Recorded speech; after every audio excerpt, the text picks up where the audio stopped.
কক্সবাজারের চকরিয়া বদরখালী ৩ নং ব্লকের ৯ নং ওয়ার্ডের স্থানীয় মতিউর রহমানের পুত্র মোহাম্মদ আলীকে চুরির অপবাদে মধ্যযুগীয় কায়দায় সর্বশরীরে প্রহার করে গুরুতর আহত করার খবর পাওয়া গেছে। ২২ জুন সকাল ১০টার দিকে ইউনিয়নের আজমনগর দক্ষিণ মাথা জাফর মেম্বারের বাড়ি স্টেশনে এই ঘটনা ঘটে। এই ঘটনায় আহত হানিফ জানায়, সে ও আলী গল্প করার এক ফাঁকে স্থানীয় আনিসের নেতৃত্বে আবু জাফর টিপু, রাসেল, বাহাদুর, কাজল, ফজল, সোয়াইব সহ অজ্ঞাতনামা ৫ থেকে ৬ জন মিলে টানা হেঁচড়া করে রাস্তা থেকে তুলে নিয়ে ছুরি দিয়ে চোখে আঘাত করে। পরে দেশীয় অস্ত্রশস্ত্র দিয়ে বেধড়ক পিটিয়ে গুরুতর আহত করে এবং পরিবারের কাছে মুক্তিপণ দাবি করে। কয়েক ঘন্টা পর পরিবারের লোকজন এলাকাবাসীকে সাথে নিয়ে তাদের উদ্ধার করে হাসপাতালে নিয়ে আসে।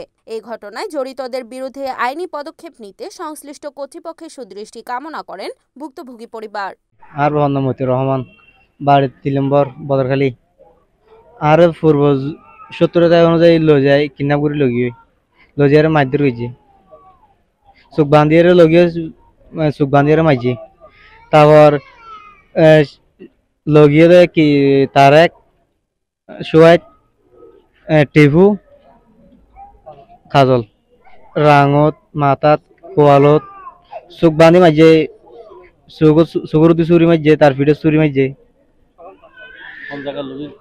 বদরখালী ৩ নম্বরত দক্ষিণ মাথা জাফর মেম্বারের বাড়িটা দিল গিয়ে।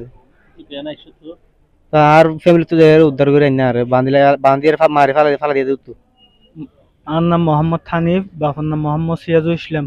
আমরা দুইজন দোয়ান্না বই থাকছিলাম আর বাইরে দোনা যা ডাকিয়ে নিগিয়ে তারা নিয়ে যায় আর শুয়াইত সাগরে নিয়ে যায় আর দোয়ান এক ভিতরে ঢুকা ফেলে ঢুকাই অন্য বিয়াক গুণে টিপু হইতে এটা আর ১০-১৫ জন থাকছিল আর এরা আর মারা শুরু। এই দোনা যে হয়তো কি অনেকগুণ আর খেলাম আর দোনা মারা শুরু যে ইয়া ফ দেখে দিতে শিক্ষা মারতে মানুষ অনেক কেজাতে গিয়ে তারপর দোনা যে এই ইটারের সাথে বাজ্যে আবার আর আসছে আর তারপর গিয়া দিয়ে নাকল দিয়ে আতন নাকল দিয়ে ফিডব্যাক ঘুষা মারে। Report Riyaduddin, NAN TV, Cox's Bazar.